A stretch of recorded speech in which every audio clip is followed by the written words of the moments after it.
Friends, welcome to my channel train the brain. आज हम अपना रिसर्च एप्टीट्यूड का सेकंड पार्ट करेंगे ऑब्जेक्टिव क्वेश्चंस का।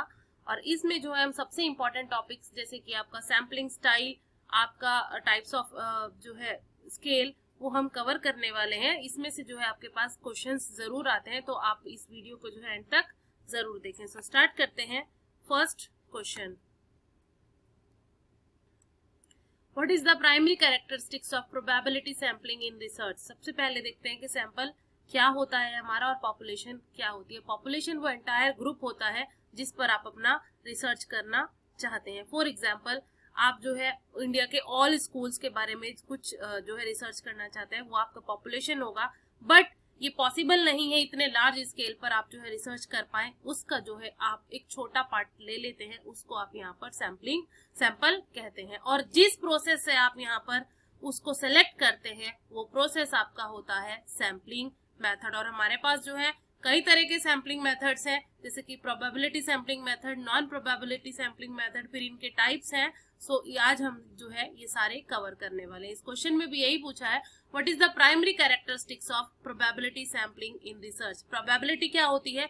जब आपके पास हर एक, आप अगर 10 इंडिविजुअल्स हैं ग्रुप में और सबके पास जो है इक्वल चांस होता है सेलेक्ट होने का, वो आपका होता है प्रोबेबिलिटी, यानी कि सबके पास इक्वल चांस होना। So option A is each member of the population has an equal chance of being selected.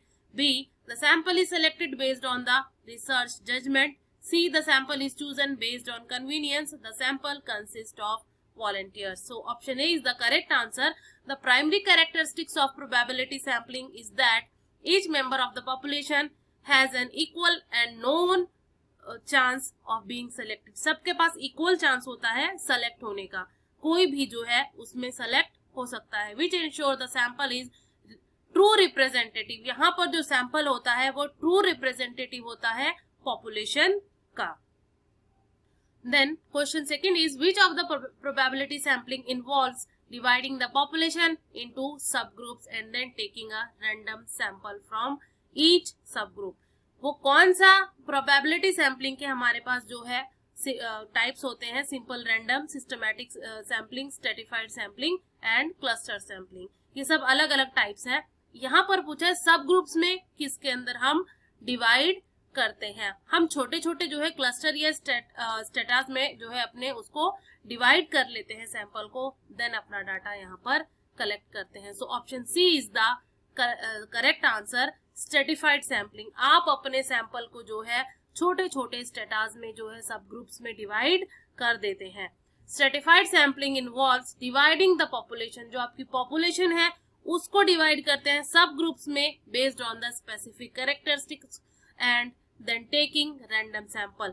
उनको ग्रुप में डिवाइड किया उनकी स्पेसिफिक कैरेक्टरिस्टिक्स के बेस पे, और फिर वहां से जो है रैंडम सैंपलिंग की, यानी कि उस ग्रुप में से फिर आप जो है रैंडम अपने सैंपल को जो है सेलेक्ट करते हैं। फॉर एग्जांपल, जैसे मेल और फीमेल में डिवाइड कर सकते हैं, स्टूडेंट्स में डिवाइड कर सकते हैं, और वर्किंग में डिवाइड कर सकते हैं, स्टूडेंट वर्किंग, या फिर मैरिड और अनमैरिड में स्टेटस में, इस तरह से आप जो है डिवाइड कर सकते हैं। Question 3 is, in which probability sampling method is the first element selected randomly and subsequent element are selected using a fixed interval? एक प्रॉपर इंटरवल के बाद जो है आप चीजों को चुनते हैं। तो कैसे होता है कि फर्स्ट आपने जो है सिंपल रैंडम से किया, उसके बाद आपने एक प्रॉपर जो है सब्सिक्वेंट को सेलेक्ट किया फिक्स्ड इंटरवल के बाद, वो हो जाएगा आपका सिस्टमैटिक, यानी कि आप पूरा जो है सिस्टमैटिक वे में जो है आगे फिर चलते हैं। In systematic sampling the first element is selected randomly and the subsequent elements are selected using a fixed interval. For example, जैसे कि आपके पास 50 स्टूडेंट्स का जो है कोई ग्रुप है, उसमें से आपको जो है 10 स्टूडेंट सेलेक्ट करने हैं। आपने पहला सेलेक्ट कर लिया है, उसके बाद आप एवरी 5th को सेलेक्ट करेंगे और उसमें जो है वो कोई भी आ सकता है, सबके पास जो है वो इक्वल चांस है। Fourth is, which of the following is an example of cluster sampling. Cluster क्या होता है? एक group. Option A is selecting 10 students from each grade. B, randomly choosing 5 schools and surveying all students within those schools. C, interviewing every 5th person on the list. D. Using a random number generated to select participant from database. So यहाँ पर randomly आप choose करेंगे और 5 schools को then सर्वे करेंगे, यानी कि cluster बना लेंगे कि इस वाले लोकेशन पे हमें ये 5 स्कूल सेलेक्ट करने, क्लस्टर बना लिया आपने. Cluster sampling involves dividing the population into cluster, for example schools, and then randomly selecting entire cluster to include all members within the selected cluster in the sample. Question 5th is, which type of probability sampling ensure that each possible sample of a given size has an equal chance of being selected? कौन सी sampling style है जहां पर जो है आपको हर एक आपके sample के पास इक्वल चांस होता है सेलेक्ट होने का? सो वहां पर जो है सिंपल रैंडम जो सैम्पलिंग है आपकी, उसके अंदर हर एक जो है इंडिविजुअल को फुल चांस होता है सेलेक्ट होने का. Simple random sampling ensures that each possible sample of a given size has an equal chance of being selected, typically achieved using random numbers generators और ड्राइंग लॉट्स.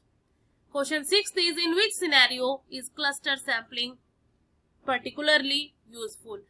जो cluster sampling है हमारी, वो किस सिनेरियो में जो है यूजफुल होती है? Option A is when the population is homogeneous, B when individual random sampling is logistically difficult, C when the sample size is small, D when detailed individual data is required. So हमारे पास जब बहुत ज्यादा जो है difficult हो जाएगा हमें logistically sampling करना, वहां पर जो है हमारा क्लस्टर सैम्पलिंग काम करता है. Cluster sampling is particularly useful when individual random sampling is logistically difficult और टू कॉस्टली. बाय सैम्पलिंग, जैसे कि अगर हम होल इंडिया का कवर कर ले तो उसको डाटा कलेक्ट करने के लिए हमारे पास बहुत डिफिकल्ट हो जाएगा और कॉस्टली भी हो जाएगा. By sampling entire cluster, researcher can efficiently gather data from a large number of individuals within selected group. So हम जो है क्लस्टर्स का जो है वो ग्रुप्स में से इजीली डाटा अपना कलेक्ट कर सकते हैं. Question 7 is, what is the primary advantage of using probability sampling? क्या एडवांटेज है प्रोबेबिलिटी सैम्पलिंग का? Option A is they are easier to implement than non probability, B they provide the researcher with subjective data, C they allow for the calculation of sampling error, D they do not require sampling frame. So यहाँ पर जो option C है हमारा, that is the correct answer. The primary advantage of using probability sampling method is that they allow for the calculation of sampling errors, providing a measure of the precision of the sample estimates and ensuring the sample is representative of the population. Question 8 is, What is the main characteristics of non-probability sampling? अभी हमने जो types पढ़ी हैं सारी वो हमने probability sampling की पढ़ी हैं. अब जो है हम कुछ क्वेश्चंस देखेंगे non probability sampling. Non probability होती है जहां पर पॉपुलेशन के पास इक्वल चांस नहीं होता है सेलेक्ट होने का. जो हमारे सैंपल होता है कि उसके पास इक्वल चांस नहीं होता है सेलेक्ट होने का.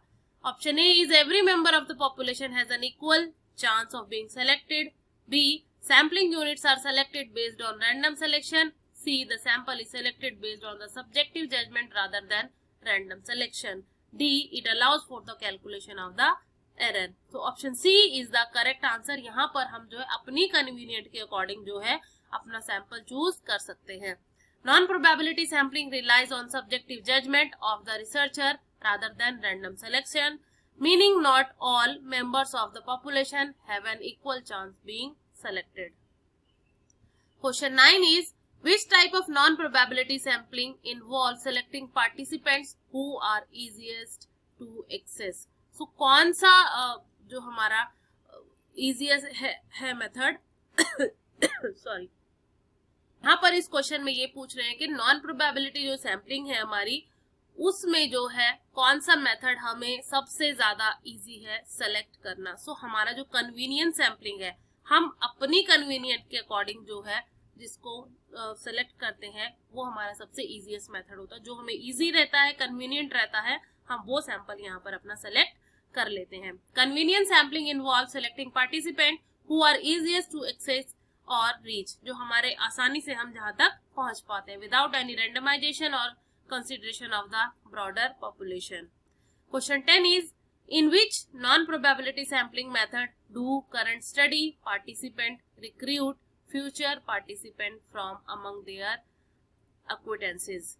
So option A is quota sampling, B snowball, C purposive and D convenience. So यहाँ पर क्वेश्चन में यही पूछा है फ्यूचर, यानी कि आपका क्या पर्पस है उसके अकॉर्डिंग आप जो है सैंपल सेलेक्ट कर रहे हैं. तो सी इज द, वो कौन सा होता है हमारा स्नो बॉल सैम्पलिंग, यानी कि मैं जो हूँ किसी के लिए सैंपल हूँ, फिर आगे जो है मैं अपनी एक चेन बनाऊंगी, जो है एक के बाद एक के बाद एक जो है चेन बनती चली जाएगी. ये होता है हमारा स्नोबॉल सैम्पलिंग के अंदर. Snowball sampling relies on current study participants to recruit future participants from among their acquaintances, often used in hard to reach or specialized population. Question 11 is, what is the primary goal of quota sampling? Option A, to select participants who are most convenient. B, to ensure the sample represents specific characteristics in proportion to their occurrence in the population. To recruit participants through social network. To randomly select participants from a population. So जहाँ पर random आ जाएगा, ये already आपको पता है कि Kota sampling जो है वो नॉन रैंडम है होती है. यहाँ पर हम प्रोबेबिलिटी, ये नॉन प्रोबेबिलिटी का टाइप है, तो प्रोबेबिलिटी वाला ऑप्शन तो यहाँ से खुद ही खत्म हो जाएगा. So option B is the correct answer. The primary goal of quota sampling is to ensure that the sample represent specific characteristic. आपकी जो है स्पेसिफिक कैरेक्टरिस्टिक्स को शो कर रहा होता है सैंपल. फॉर एग्जाम्पल, आपको किसी पर्टिकुलर एज का लेना है, पर्टिकुलर जेंडर लेना है, कोई पर्टिकुलर स्पेसिफिक आपका टाइप है वो आपको सेलेक्ट करना है, तो वहां पर आप अपना ये वाला सैम्पलिंग स्टाइल यूज कर सकते हैं. Question 12 is, which of the following is a disadvantage of convenience sampling? Convenience sampling यानी कि जो सबसे इजीएस्ट मेथड है कि आपके पास जो अवेलेबल है उससे अब आप अपना डाटा कलेक्ट कर लीजिए, उसका क्या डिसएडवांटेज है? Option A is, it is a time consuming and expensive. B, it may not provide a representative. ये प्रॉपर ऐसा हो सकता है कि आप रिसर्चर जो है वो अपनी कन्वीनियंस के अकॉर्डिंग जो है सैंपल उठा ले, बट वो ट्रू रिप्रेजेंटेटिव भी होना चाहिए हमारी पॉपुलेशन का, जो हमने पॉपुलेशन सेलेक्ट की है, जिस ग्रुप पर हम अपना रिसर्च करना चाह रहे हैं. अगर वो उसका ट्रू रिप्रेजेंटेटिव नहीं होगा तो हमारी रिसर्च जो है वो सही नहीं होगी. So that is the main disadvantage of this type of sampling style. It may be not provide a representative sampling of the population. Question 13 is, when a researcher uses non-probability sampling to create a sample that mirrors the proportion of subgroups in the population, which method are they using? वो कौन सा method है जिसमें जो है सबग्रुप्स जो है वो उसके पॉपुलेशन को पूरी तरह से मिरर होते हैं, मतलब पूरी तरह से. Option A is simple random, B quota sampling, C cluster, D systematic. So यहाँ पर जो है आपका कोटा सैम्पलिंग, वो आप उनको सिर्फ और सिर्फ उनके एक पर्टिकुलर स्पेसिफिक कैटेगरी के ऊपर उनको कोटास में डिवाइड करते हो, बाकी आपकी जो सारी चीजें होती है वो सेम होती है. So option B is the correct answer. Quota sampling involves creating a sample that mirrors the proportion. वो मिरर होते हैं proportion of subgroups in the population, ensuring that specific characteristics are represented in the sample. Question 14 is, which of the following is an example of nominal scale? अब जो है हम अपने scales की तरफ मूव करते हैं. हमारे पास बहुत सारे तरह के स्केल्स होते हैं, nominal scales, ordinal scale, ratio scale, ये सारे हमारे स्केल होते हैं. इनको एक एक करके देखते हैं और इन पर जो है क्वेश्चन हमेशा आता है, तो आप जो है इन स्केल्स के बारे में अच्छे से पढ़कर जाएं. यहाँ पर जो है हमें पूछा है which of the following is an example of nominal scale. So nominal scale हमारे पास होता है जहां पर हम देखते हैं किसी एज के अकॉर्डिंग, जेंडर के अकॉर्डिंग, यानी कि नंबर्स में नहीं होता है. जो नॉमिनल डाटा हमारे पास नॉमिनल स्केल होता है वहां पर हमारे पास नंबर्स में नहीं होता है. So option C, G gender is the correct answer. The nominal scale is used for labelling variables without any quantitative, यानी कि यहाँ पर क्वांटिटेटिव वैल्यूज हमारे पास नहीं होती हैं. हमारे पास सिर्फ male, female, married, non married, ये सब चीजें हमारे पास होती हैं इस कैटेगरी के अंदर. Then question 15 is, which type of measurement scale is used for variables that can be ordered but not quantified? हमारे पास 4 स्केल होते हैं। नॉमिनल स्केल जो हमारे पास नंबर्स में नहीं होता है डाटा, उसके बाद होता है ऑर्डिनल स्केल। ऑर्डिनल में जो है हमारे पास नंबर्स में काउंटिंग की फॉर्म में जो हमारा होता है। देन होता है हमारे पास इंटरवल स्केल, यानी कि एक प्रॉपर इंटरवल के बाद, जैसे टेम्परेचर है आपका, प्रॉपर एक इंटरवल के बाद आपके पास चीजें आती हैं। और लास्ट वन होता है हमारे पास रेशो स्केल, जब हम किसी दो चीजों में जो है रेशो देख रहे होते हैं। So option B is the correct answer, ordinal scale. The ordinal scale is used for variables that can be order और रैंक्ड, यानी कि यहाँ पर हम काउंटिंग होती है हमारे पास नंबर्स की फॉर्म में, और हम जो है रैंक जो है उनको दे सकते हैं फर्स्ट, सेकंड और third. 16 is which measurement scale allows for the calculation of a meaningful 0 point। 0 point यानी कि 0 कहाँ से किस स्केल में जो है स्टार्ट होता है। नॉमिनल में नहीं हो सकता है, ऑर्डिनल में नहीं हो सकता है, सिर्फ और सिर्फ आपका जो 0 है वो आपका रेशो स्केल के अंदर आता है। ये क्वेश्चन काफी इंपॉर्टेंट है और काफी बार जो है वो पूछा जाता है। The ratio scale has the meaningful 0 point, उसमें जो है एक मीनिंगफुल 0 point होता है, allowing for the comparison of absolute magnitudes and the performance of arithmetic operations. Example include height, weight or income. Question 17 is temperature measured in Celsius or Fahrenheit is an example of। तो वहां पर एक proper आपके पास जो है interval होता है, ये आपका जो है इंटरवल स्केल का क्वेश्चन है। Temperature in Celsius or Fahrenheit is measured on an interval scale where the differences between values are meaningful, but there is no true 0 point। 0 point सिर्फ और सिर्फ हमारा रेशो स्केल के अंदर आता है। Question 18 is which of the following scale is used to categorize data without implying any order or ranking among the categories, यानी कि without any ranking आप जो है कैटेगरीज में वहां पर डिवाइड करते हैं। यही चारों स्केल ऑप्शंस में है हमारे पर, और यही हमने देखा है कि हम जो है सिर्फ और सिर्फ उसको कैटेगरीज में कहां पर डिवाइड कर सकते हैं, अपनी नॉमिनल स्केल के अंदर। Nominal scale is used to categorise data into distinct categories without implying any order. वहां पर हमारे पास नंबर्स की फॉर्म में जो है कुछ भी नहीं होता है। Ranking among the categories, example include type of fruit और brand of shoes etcetera. Question 19 is which scale of measurement is appropriate for ranking individual based on their performance in competition। Competition के अंदर performance करने में जो है कौन सा scale जो है वहां पर मापने के लिए हमारा प्रॉपर स्केल होगा। सो हमारा ऑर्डिनल स्केल, क्योंकि वहां पर हमारे पास नंबर्स में रैंक्स आएंगी, सो हमारा ordinal scale is the best for this question। The ordinal scale is appropriate for ranking individuals based on their performance in the competition, as it allows for the arrangement of individuals in a specific order based on their performance level। Question 20 is when researcher measure weight, which scale of measurement are using they। जब आप किसी का weight measure कर रहे हो तो आप कौन सा स्केल जो है वो यूज करोगे। कंपेयर कर रहे हो वेट और हाइट जो है किसी का अगर कंपेयर कर रहे होगे, ratio scale is the correct answer. When researcher measure weight they are using a ratio scale. The ratio scale क्योंकि उसकी हाइट के अकॉर्डिंग उसका वेट है या नहीं है ये आप जो है कैलकुलेट करेंगे। The ratio scale has a true 0 point and allows the meaningful comparison and arithmetic operations such as calculating average and proportion। क्योंकि यहाँ पर जो है हम वेट का फिर एवरेज भी निकाल सकते हैं, कैलकुलेट भी कर सकते हैं, सारी चीजें कर सकते हैं। इसके अंदर एक ट्रू 0 point भी होता है। So ratio scale is the correct answer for this question.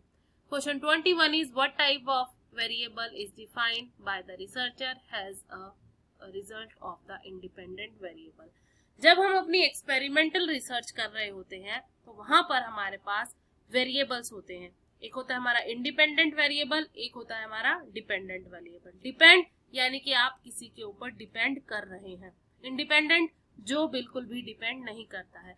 जैसे जैसे हम अपने इंडिपेंडेंट वेरिएबल को चेंज कर रहे होते हैं तो ऑटोमेटिकली हमारा जो डिपेंडेंट वेरिएबल होता है, जो उसके ऊपर डिपेंड कर रहा होता है, वो खुद से ही चेंज हो जाता है। सो ये दोनों आपको हमेशा जो है इनमें क्लियरिटी होनी चाहिए कि डिपेंडेंट वेरिएबल कौन सा है और इंडिपेंडेंट वेरिएबल कौन सा है, क्योंकि ये क्वेश्चन काफी बार एग्जाम में आता है। आपको दो चीजें बता दी जाती है कि ये चीज जो है इसकी वजह से इफेक्ट हो रही है, तो इसमें से जो है इंडिपेंडेंट वेरिएबल कौन सा है और डिपेंडेंट वेरिएबल कौन सा है। सो जो चेंज हो रहा है हमारा किसकी वजह से, किसी के इफेक्ट पड़ने की वजह से, वो डिपेंडेंट वेरिएबल है, और जिसको हम मैनिपुलेट कर रहे हैं वो हमारा independent variable. What type of variable is defined by the researcher as a result of independent variable, वो कौन सा होता है हमारा डिपेंडेंट वेरिएबल, क्योंकि ये किससे इफेक्ट हो रहा है, हमारे इंडिपेंडेंट वेरिएबल से। The dependent variable is the outcome और effect that is measured in a study to see if it is influenced by the change in the independent variable. Question 22 is in the an experiment what is the variable that the researcher manipulate, किसको manipulate करेंगे हम अपने independent variable को change कर सकते हैं, और dependent variable जो है वो automatically change होगा, fluctuate करेगा हमारा खुद से। सो हमारा इंडिपेंडेंट वेरिएबल जो है हम उसको मैनिपुलेट करते हैं, उसको कम ज्यादा इफेक्ट, जब हम कोई एक्सपेरिमेंट कर रहे होते हैं एक चीज में हम ऐड कर करके देखते हैं, सारी चीजें इफेक्ट लगा लगा के देखते हैं।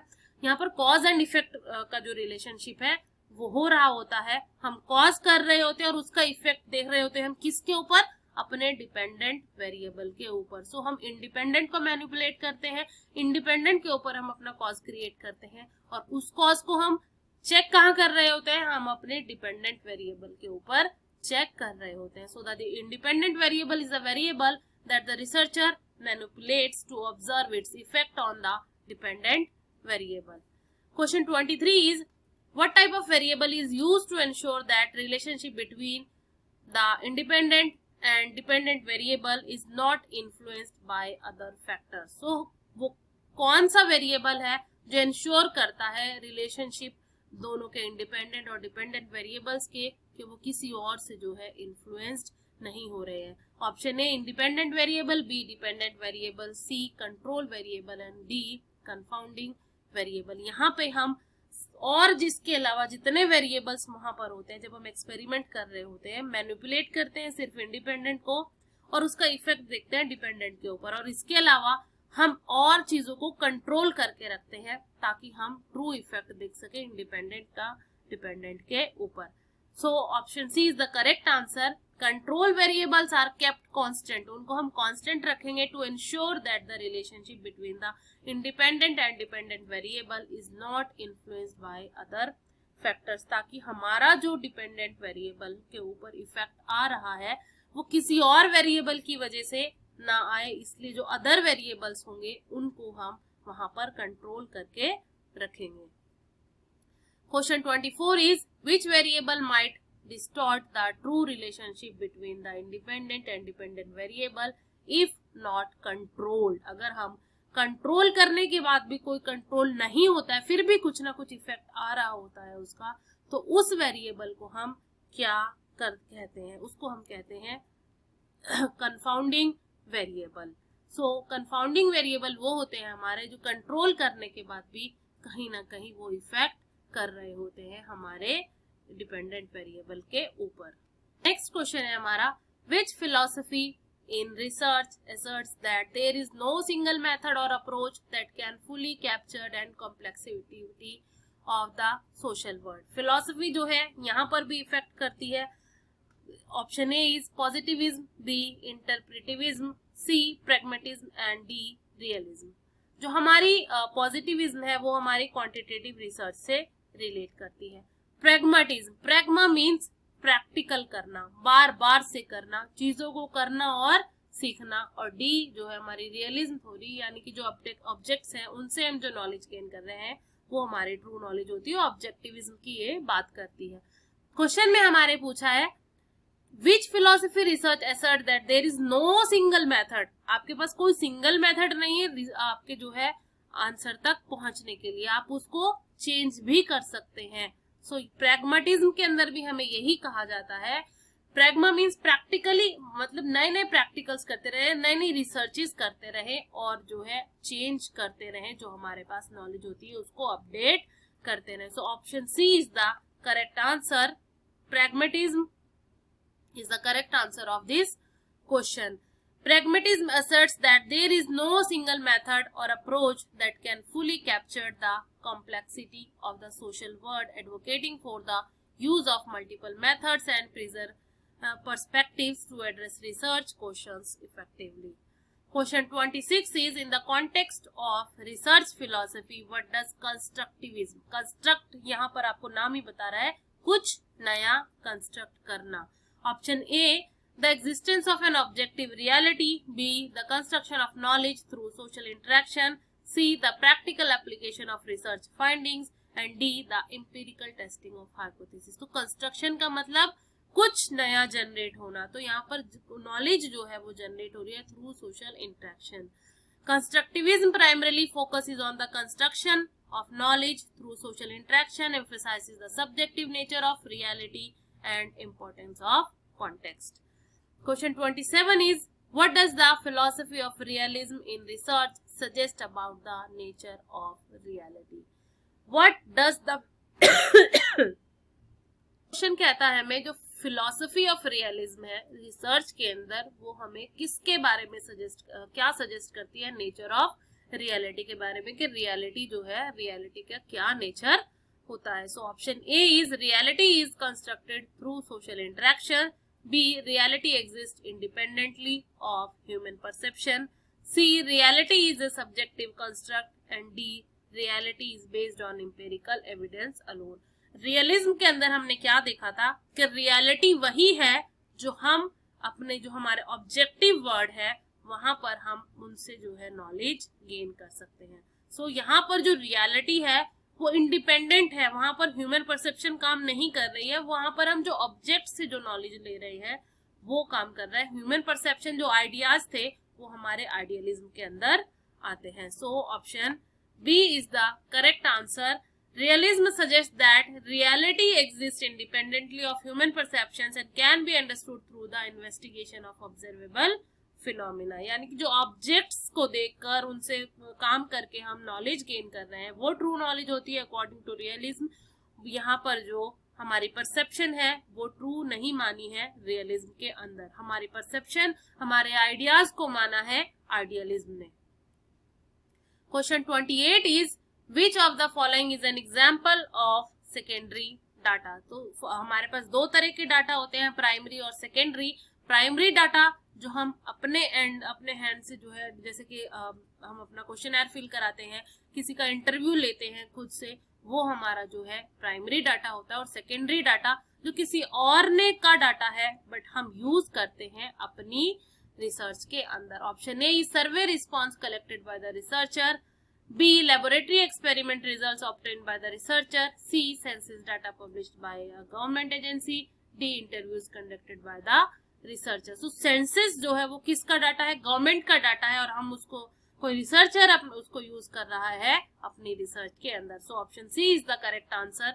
Census data published by the government agency is an example of secondary data as it has been collected by the government of administrative purposes, not specially for the researcher's project. Question 29 is, what does it mean to accept null hypothesis? Null hypothesis क्या होता है? आप अपना जब research कर रहे होते हैं एक हाइपोथेसिस बनाते हैं कि ये इस तरह का जो है इफेक्ट निकलेगा मेरे वेरिएबल से और मैं इस तरह का ये रिजल्ट पर चलेंगे. सो नल हाइपोथेसिस वहां होता है जो आपके वेरिएबल्स हैं, आप स्टार्टिंग में ये लेकर चलते हैं कि इनके बीच में कोई भी सिग्निफिकेंट डिफरेंस नहीं है, यानी कि इनके बीच में कोई भी सिग्निफिकेंट जो आपका रिलेशन है वो स्टार्टिंग में नहीं है, क्योंकि आपको तो वो शो करना है अपनी रिजल्ट से क्या इफेक्ट आ रहा है. अगर आप स्टार्टिंग में इफेक्ट लेके चलेंगे तो आपकी रिसर्च जो है वो सही नहीं होगी. नल लेके चलेंगे तब आपका जो इफेक्ट आएगा कुछ वेरी कर रहा होगा तो वो आपकी रिसर्च ट्रू रिसर्च मानी जाएगी. So option A is concluding that there is a significant effect. B, concluding that there is no significant effect. C, concluding that the alternative hypothesis is true. D, concluding that research method is invalid. So यहाँ पर कहते हैं no significant effect, यानी कि जो हमारे variables है उनका कोई सिग्निफिकेंट इफेक्ट नहीं है. हम स्टार्टिंग में यही चलते हैं लेकर अपनी रिसर्च के अंदर, देन फाइनली कंक्लूड करते हैं, जो हम उसको देखते हैं क्या इफेक्ट हो रहा है या नहीं हो रहा है, तो हम अपना वहां पर कंक्लूजन निकालते हैं। Accepting the null hypothesis means concluding that there is no significant effect or relationship between the variables based on the evidence from the research data. Question 30 is what is the alternative hypothesis in research? जो H1 है हमारा alternative hypothesis वो क्या है? Other than null hypothesis, यानी कि null hypothesis में आप reject कर रहे हैं सब चीजों को, कोई हमारे पास जो है रिलेशनशिप नहीं है, उसके अलावा जो हाइपोथेसिस है वो आपका H1 होगा। A statement that contradicts the null hypothesis, B a statement that supports the null hypothesis, C a statement that cannot be tested, D a statement that is always true. So option A is the correct answer and alternative hypothesis H1 is a statement that contradicts, जो contradict कर रहा है किसको? null hypothesis को, null hypothesis के opposite है। It indicates that there is an effect or relationship between the variables. वो null क्या दिखाता है कि कोई रिलेशनशिप हमारे पास नहीं है, बट ये दिखाता है कि यहाँ पर रिलेशनशिप है, हमारे जो वेरिएबल्स है उनके बीच में कॉज एंड इफेक्ट की कोई ना कोई रिलेशनशिप पहले से ही है। सो आई होप आप लोगों को ये क्लास अच्छी लगी हो। फिर भी अगर आप लोगों को कोई डाउट रहते हैं तो आप मेरे कमेंट सेक्शन में जाके अपने डाउट्स को क्लियर कर सकते हैं। मेरे चैनल पर फर्स्ट टाइम आए हैं तो मेरे चैनल को लाइक करें, शेयर करें, सब्सक्राइब करें ताकि मुझे और ज्यादा मोटिवेशन मिले इस तरह की और यूजफुल वीडियोस बनाने के लिए आपके एग्जाम्स के लिए। Thank you.